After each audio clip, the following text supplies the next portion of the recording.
The dual nature of technology is something we often overlook because we've been swept up in its momentum. It's easy to praise what it offers: speed, access, connection, efficiency. But when we slow down long enough to reflect, something deeper begins to stir in us. We begin to recognize that what we create also creates us in return. Technology is not just a neutral tool. It shapes how we think, how we relate, how we love, how we grieve, and how we live. On one hand, technology opens up worlds that were once unreachable. It allows a mother to video call her child halfway across the world. It enables a student in a rural village to access the same lecture as a student in a prestigious university. It lets voices rise, spread, and inspire through blogs, podcasts, and social platforms. It's where survivors find community, artists find expression, and ideas find amplification. These are the blessings of innovation: beautiful, transformative, and deeply human in their intent. But the other hand tells a different story. The very tools that connect us can also divide us. The screens we hold so dearly sometimes become shields, keeping us at a distance from one another. The more we scroll, the less we feel. The more we post, the less we speak face to face. We've started mistaking performance for authenticity and likes for love. We've traded presence for convenience. And that exchange is slowly rewriting how we engage with the world and with ourselves. Technology doesn't just expand our reach, it also exposes our vulnerabilities. It mirrors back to us our need for validation, our hunger for relevance, and our discomfort with silence. We compulsively refresh our feeds, not always because we're curious, but because we're afraid of being forgotten. We multitask in meetings and meals because slowing down feels unsafe in a world that rewards the appearance of constant productivity. The duality of technology isn't about good versus evil. It's about awareness versus autopilot. It's not about rejecting advancement, but about remembering our values as we move forward. When we forget who we are, what we stand for, and what it means to be in real relationship with one another, technology becomes a mask. It becomes a way to avoid the messiness of human connection. And yet, at its best, it can be the very tool that helps us deepen it. The question isn't whether technology is helping or harming us, it's how we're using it and why. Are we leaning into it to avoid discomfort or to lean more courageously into the lives we want to build? Are we using it to amplify truth or to escape from it? Are we turning toward each other or away? It takes a deep kind of honesty to admit when something isn't working for us, even if everyone else is doing it. It takes courage to say, I feel lonelier after being online, or this endless scrolling is numbing me, or I've lost track of my own voice in the noise.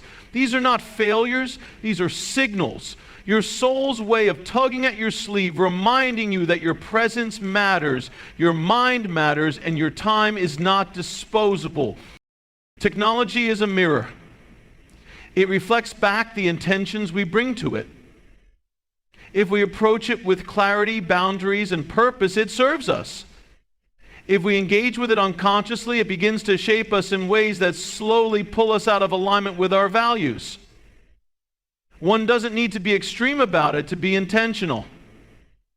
It's not about living off-grid. It's about living on purpose. It's in the small things.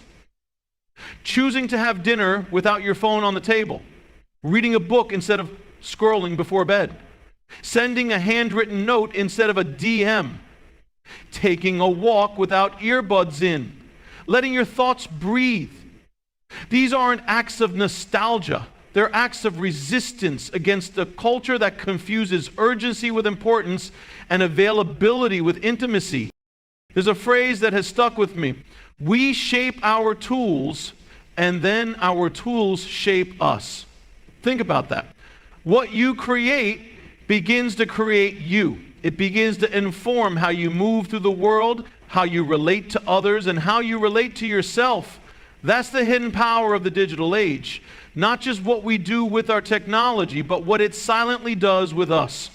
There's a reason we feel more exhausted after spending hours online, even when we haven't physically done much. It's because our nervous systems weren't built to process thousands of micro gestures, conflicting worldviews, and emotionally charged content all at once. We are biologically wired for connection, but not this kind, not the kind that floods us with curated images, polarizing opinions, and comparison traps. This is why self-awareness in the digital age is not a luxury, it's survival. Emotional resilience isn't just about dealing with people anymore, it's about navigating platforms. It's about knowing when to unplug, when to step back, when to ask yourself, is this serving me or just distracting me from what matters? We must also speak honestly about the darker realities: surveillance, addiction, misinformation, and manipulation. These are not side effects. They are design features of a system that profits from your attention. And the more attention you give it, the more power it holds. But here's what you need to remember. Your attention is sacred. Your focus is not a product. Your focus is not a data point. You do not owe the digital world unlimited access to your time, your thoughts, or your emotions. This is not a speech against technology. This is a call for conscious technology, for rehumanizing the digital, for reclaiming our sense of self in an age that constantly tries to fracture it. Because even as we build smart homes and artificial intelligence, we must remember to keep building emotional intelligence and spiritual homes for ourselves. There is still space for humanity in all of this. You can be a tech user and still be deeply grounded. You can be on social media and still know when it's time to pause. You can run a business online and still protect your peace. These are not contradictions, they are choices. Choices made with clarity and boundaries. If the dual nature of technology has shown us anything, it's this: the tool is not the problem. It's the absence of intention, the erosion of reflection, and the neglect of our emotional and spiritual hygiene that leaves us vulnerable. We've mistaken constant access for connection. But true connection still requires presence, empathy, and listening, none of which can be automated. So here's what I invite you to consider. What would it mean for you to redefine your relationship with technology, not out of fear, but out of love? For your time, for your mental health, for your creativity, for your relationships. What would it look like to engage with it, not from a place of addiction, but alignment? Maybe you begin by making room for silence again. Maybe you choose to detox for a day or create sacred spaces in your home where no devices are allowed. Maybe you challenge yourself to write before you scroll, to meditate before you message, to connect before you consume. Technology will keep evolving. It will keep getting faster, more integrated, more immersive. But you still get to choose your pace. You still get to choose what you prioritize. You still get to define what matters most to you in a world that constantly tells you what should matter. Let it hurt if you realize that your attention has been hijacked for too long. Let it heal when you begin to reclaim it. Let it go, the guilt, the need to be always on, the pressure to perform. There's nothing weak about taking control. In fact, that's where your strength lies, in your ability to pause, to reflect, The dual nature of technology is not a paradox to fear, but an invitation to grow, to become the kind of person who can harness power without losing purpose, to create boundaries not out of fear but out of love, to use your voice in ways that echo beyond screens and algorithms, to remember that being human has never been about perfection, it's always been about presence. And as the future unfolds, let it be said of us that we were not swept away by the tide of innovation, but that we stood in it, rooted, conscious, and courageous. That we use technology not to replace our humanity, but to amplify it. If you'd like, I can create a summarized version of this speech, a YouTube script format, or a speech-to-text timestamp breakdown as well. Would you like one of those? There's something deeply personal about the things we create. Whether it's a handwritten letter, a piece of art, a piece of code, or a technological device, there is a part of us embedded in that creation. What we design tells a story not just about our intelligence, but about our values. Not just about what we want to do, but about who we believe we are. And when it comes to technology, that story becomes even more important. In this rapidly evolving world where innovation moves at the speed of thought, it's easy to prioritize functionality over feeling. We build faster, we automate more, we streamline everything. And in that pursuit of efficiency, something fragile often gets lost: the human experience. Human-centered design isn't a strategy, it's a mindset. It's the quiet, steady commitment to designing with empathy, to creating not just for people, but with people. It's about listening before building. It's about asking deeper questions. How will this make someone feel? What kind of emotional environment are we creating? Are we offering tools for connection or templates for disconnection? Too often, the human gets lost in the equation. Think about the last time you called a customer service line and got trapped in an endless loop of robotic options, never reaching a real person. Think about the apps that demand your attention with red dots and buzzes, but never ask how you're doing. Think about platforms that profit from outrage, confusion, and comparison, yet claim to be bringing the world closer together. That's not human-centered. That's human exploiter. What we need now more than ever is a design revolution that centers people at every stage, one that remembers that convenience should never come at the cost of compassion. When we forget the human in our designs, we build products that work but don't feel right.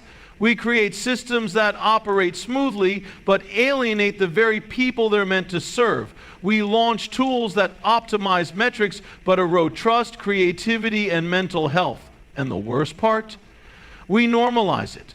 We start to believe that frictionless means effective even when the experience leaves us empty.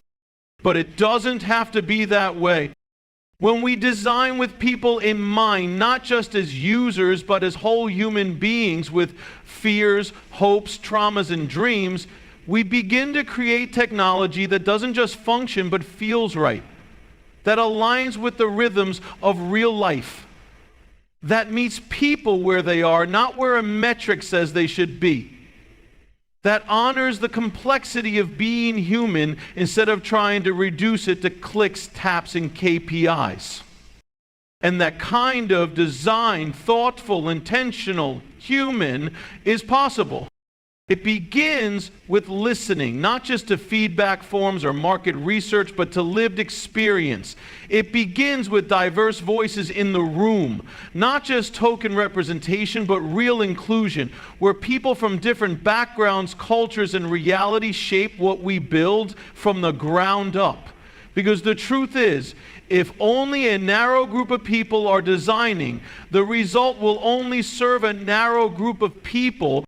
When we include the excluded, when we make room for the voices that are usually overlooked, we unlock a deeper kind of innovation. We stop building for the average user and start designing for the real world, the world that is beautifully messy, profoundly diverse, and deeply human.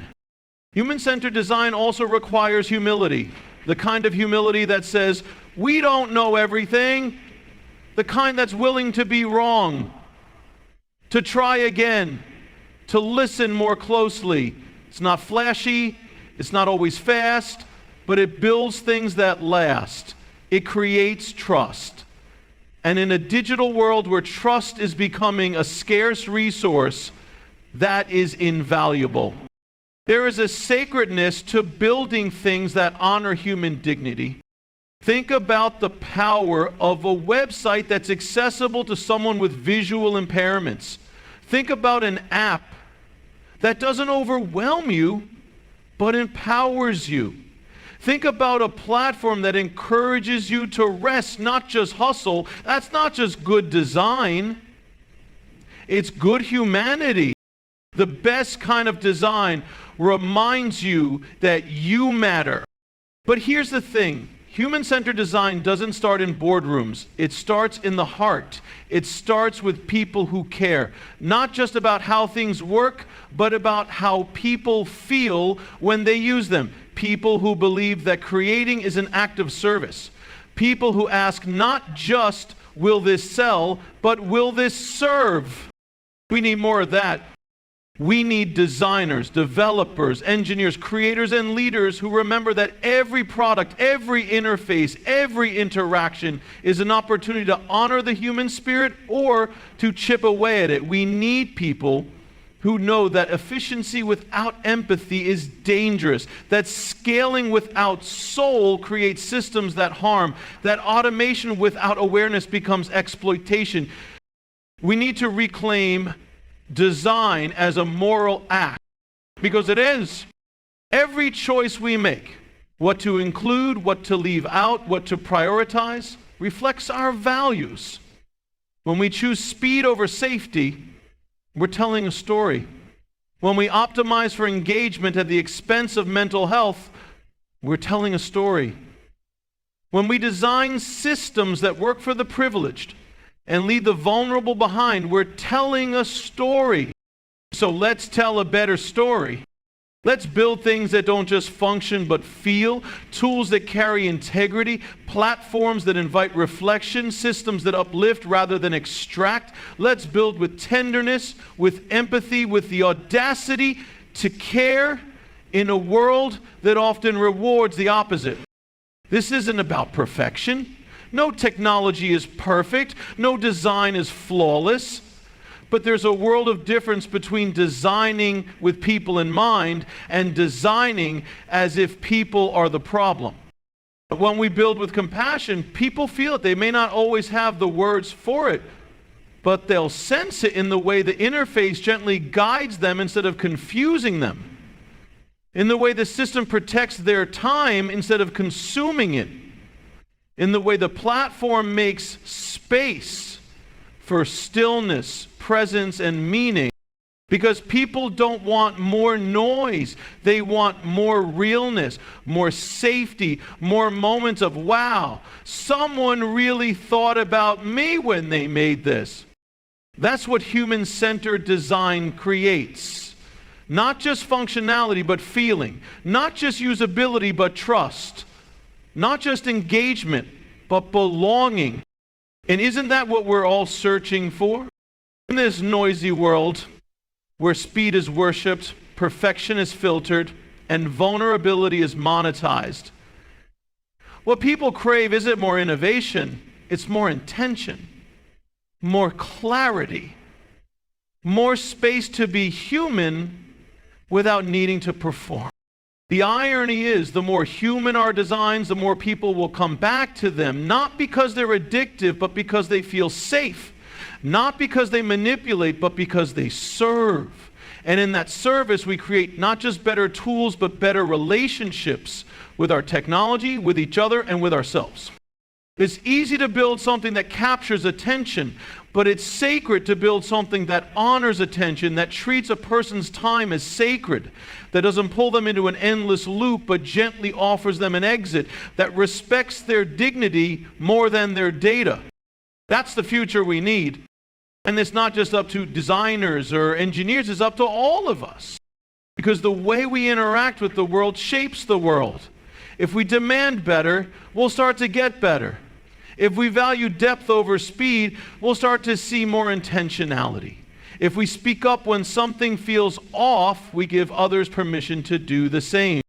Your voice matters. Your experience matters. You don't need to be a tech expert to ask, is this helping me become more of who I want to be or less? That question alone can change the trajectory of an entire product. And if you are someone who designs, know that your work is holy. You are not just building apps or systems. You are shaping how people feel, live, and relate. That's a sacred responsibility. Let your designs be an act of love. Let them speak to the tired soul, the overwhelmed parent, the anxious teenager, the burnt-out worker, the isolated elder. Let them whisper, "You're not alone." Let them say, "You don't have to hustle for your worth here." Let them make space for exhale, because technology isn't just what we build. It's what we believe. And if we believe in the power of empathy, compassion, and human dignity, then those beliefs must be etched into every pixel, every line of code, every decision. It's not about being perfect. It's about being present to the people we're building for, to the pain we might unknowingly cause, to the beauty we have the chance to create.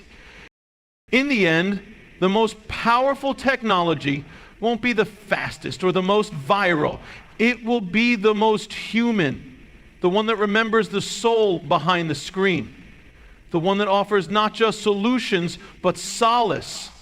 The one that says, "I see you, you matter, you belong." Let that be our legacy, not just as creators, but as people. People who dared to design with their whole hearts. People who remembered that every system we build is either a doorway or a wall. And people who chose again and again to build doorways. Let it hurt if it needs to. Let it heal what was disconnected.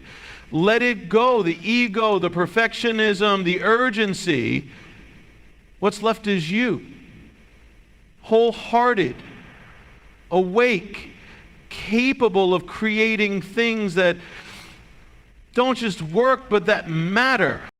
Empowerment through conscious engagement is not about dominance, control, or being the loudest voice in the room. It's not about staying online 24/7, reposting every opinion, or proving a point in every digital interaction. Empowerment at its core is about choosing how we show up in the world. It's about deciding moment by moment to participate in life, not reactively, but intentionally. And in this era of constant noise and distractions, conscious engagement becomes an act of resistance and reclamation. You were never meant to live on autopilot. You were not born just to scroll, compare, argue, consume, and repeat. You were meant to feel deeply, to create intentionally, and to engage in a way that is rooted in your values, your voice, and your sense of self. Conscious engagement means waking up to how you spend your time, how you offer your attention, and how you allow others to affect your energy. It means saying yes on purpose and no with clarity. It means noticing when something drains you and not just enduring it, but adjusting. Empowerment begins with awareness. And awareness isn't a product of hustle culture. It's a practice born from stillness. In the stillness, we hear the quiet voice that says, "This is not serving you," or "This is where your joy lives." In the silence, we remember that our worth is not up for debate. And once we reconnect with that truth, we begin to interact differently with ourselves, with our work, with the world. The empowered soul does not chase approval, it honors alignment. It doesn't look to the crowd for validation, it looks within. It engages with purpose. It asks, why am I doing this? What impact does this have on me or others? And most importantly, it listens. It listens to the body when it says, I'm tired. It listens to the heart when it says, this matters to me.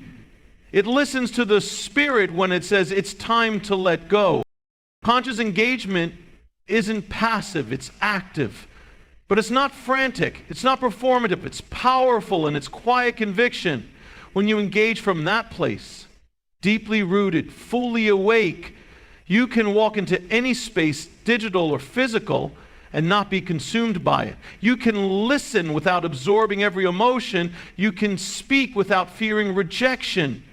You can choose presence over performance, connection over competition, and integrity over influence. We've been conditioned to think that being everywhere, saying everything, reacting to all of it is strength. But real strength is restraint. Real strength is knowing what deserves your energy and what doesn't. It's being able to discern between urgency and importance. It's understanding that just because someone provokes you doesn't mean you have to respond. That just because you can weigh in doesn't mean you should. You don't need to play every game to prove your worth. Sometimes the most empowered move is to unplug, to pause, to recalibrate. Sometimes it's to stop arguing with people who are committed to misunderstanding you. Sometimes it's realizing that your peace is more valuable than someone else's approval. That's conscious engagement. It's also about the courage to participate differently, to show up in relationships with honesty instead of people-pleasing, to contribute to conversations with depth rather than noise, to approach your work with intention instead of urgency, to reclaim your mornings, your mind, your moments. Because this life is not a performance, it's not a race, it's a sacred unfolding. And the way you engage with it is the difference between burnout and balance, between surviving and actually living. We often forget we have agency. We forget we get to choose. The algorithms don't choose for you. The culture doesn't choose for you. The pressure doesn't choose for you. You do.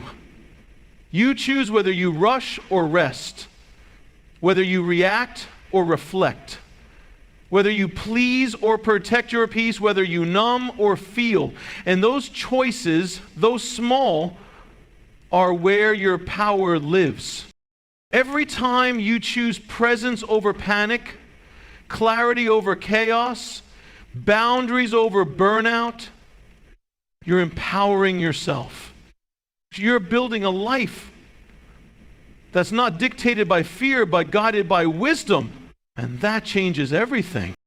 There's something sacred about choosing to slow down in a culture that worships speed. Something revolutionary about listening in a world that's yelling. Something powerful about setting boundaries in a space that tries to stretch you thin. When you do that, you become a mirror for others to do the same. You become a reminder that strength looks like stillness, that power sounds like pause, and that presence can shift everything. And here's the beautiful part. The more you consciously engage, the less you tolerate chaos. Not because chaos disappears, but because you're no longer available for it. You stop participating in conversations that leave you empty. You stop entertaining people who drain your joy. You stop contorting yourself to fit into spaces that don't respect you. You stop explaining your worth to people who are never listening.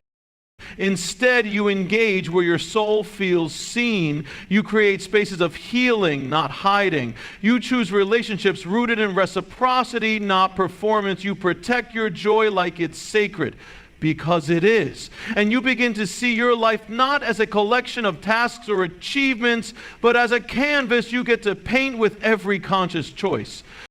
This doesn't mean life becomes perfect. It means you become more grounded in it, more aware, more intentional, more in tune with what energizes you and what exhausts you, more able to pivot when needed, to rest when required, and to walk away when something is costing you too much. Conscious engagement is the path back to yourself.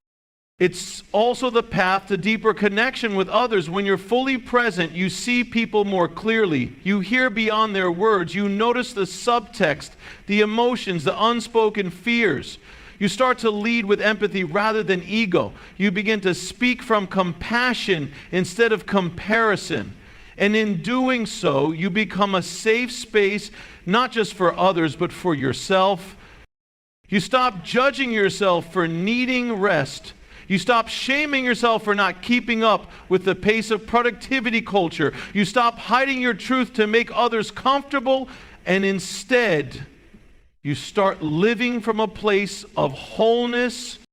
That's empowerment, not the kind that demands applause or needs permission, but the quiet, rooted power that says, I know who I am, and I choose how I show up. It's not about being perfect, it's about being real. It's not about saying all the right things, it's about meaning what you say. It's not about impressing people, it's about impacting lives. And you do that best when you're grounded in your truth. The world doesn't need more noise, it needs more people who are awake, people who are willing to ask hard questions, people who choose curiosity over certainty, people who listen with their whole heart, people who dare to pause in the middle of the chaos and say, this matters, this doesn't. Let me choose wisely. So let today be the day you return to your power. Not the performative kind, but the rooted kind. The kind that lives in your breath, your boundaries, your stillness. The kind that doesn't beg for validation, but stands firm in truth. The kind that remembers your life is not an emergency. You are allowed to move slowly. You are allowed to say no. You are allowed to need rest. You are allowed to be human.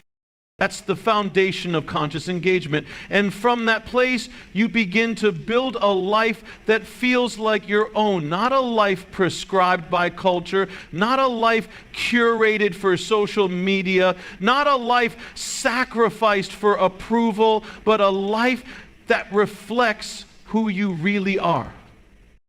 Let that be your revolution. You don't need to shout to make an impact. You don't need to go viral to be valuable. You don't need to be everywhere to be effective.